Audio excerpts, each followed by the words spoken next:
शुभांगाय मंगलाय महोजसे सिंहशैल निवासाय श्री नृसिंहाय मंगलम श्री श्री श्री वराहलक्ष्मी नृसिंहस्वामी वाరి సన్నిధానంలో పుష్యశుద్ధ అష్టమి మంగళవారం రేవతి నక్షత్రం జనవరి 7వ తారీఖు యథావిధిగా ధనుర్మాస ప్రయుక్తంగా 3 గంటలకు సుప్రభాతం 3 గంటల నుంచి 3:30 గంటల వరకు సుప్రభాతం 3:30 గంటల నుంచి 6:30 గంటల వరకు ప్రాతరారాధన ప్రాతరారాధనలో భాగంగా నిత్యవేద పారాయణం ఉపనిషత్ పారాయణం అయిన తర్వాత ధూపసేవ సమయంలో చతుర్వేద పారాయణం శ్రీరామాయణం భారతం భాగవతం విష్ణు పురాణం క్షేత్ర మహాత్మ్యం వరాహ పురాణం శ్రీభాష్యం మొదలైన గ్రంథాలన్నీ పారాయణం చేయడానికి ఉపక్రమిస్తారు. అనంతరం బాలభోగ నివేదనంతో సమాంతరంగా ధనుర్మాస ప్రయుక్తంగా విశేష సేవాకాలం తిరుపావి సేవాకాలంతో సమాంతరంగా నిత్యహోమం బలిగరణం అయిన తర్వాత మంగళాశాస్త్రం చాతుమరగోష్ఠి తీర్థ వినియోగం అయిన తర్వాత సింహవల్లి తాయారు సన్నిధిలోను లక్ష్మీనారాయణ స్వామి వారి సన్నిధిలోను మంగళాశాస్త్రం పూర్తయిన తర్వాత ఆండాళమ్మవారు అమ్మవారి సేవకి బయలుదేరుతారు.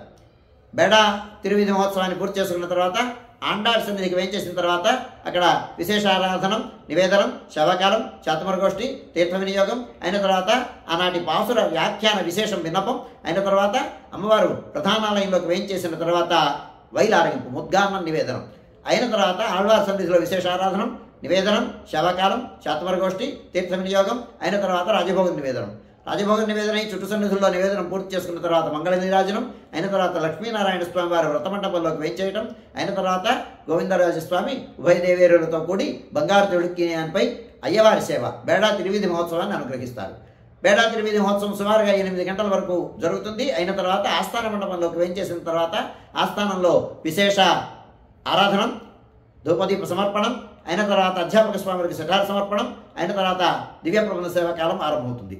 సేవాకాలం పూర్తయిన తర్వాత సుమారు 8:30-9 గంటల ప్రాంతంలో భక్తుల యొక్క దర్శనములు తాత్కాలికంగా నిలుపుదల చేసి విశేష నివేదనం అయిన తర్వాత చుట్టు సన్నిధుల్లో నివేదనం అయిన తర్వాత మంగళాశాస్త్రం చాతుమరగోష్ఠి తీర్థ వినియోగం అయిన తర్వాత స్వామివారు ఉభయ దేవేరులతో కూడి వయ్యారి నడకలతో హెచ్చరికలతో ప్రధానాలయంలోకి వేయించేస్తారు.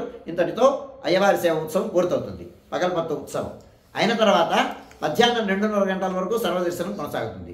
మధ్యాహ్నం 2:30 గంటల నుంచి 3 గంటల వరకు మధ్యాహ్నం విరామం. ఈ సమయంలో భక్తుల యొక్క దర్శనములు నిలుపుదల చేయడం జరుగుతుంది. మధ్యాహ్నం 3 గంటల నుంచి రాత్రి 7 గంటల వరకు సర్వదర్శనం కొనసాగుతుంది. సాయంకాలం 5 గంటలకు సహస్రనామార్చన జరుగుతుంది.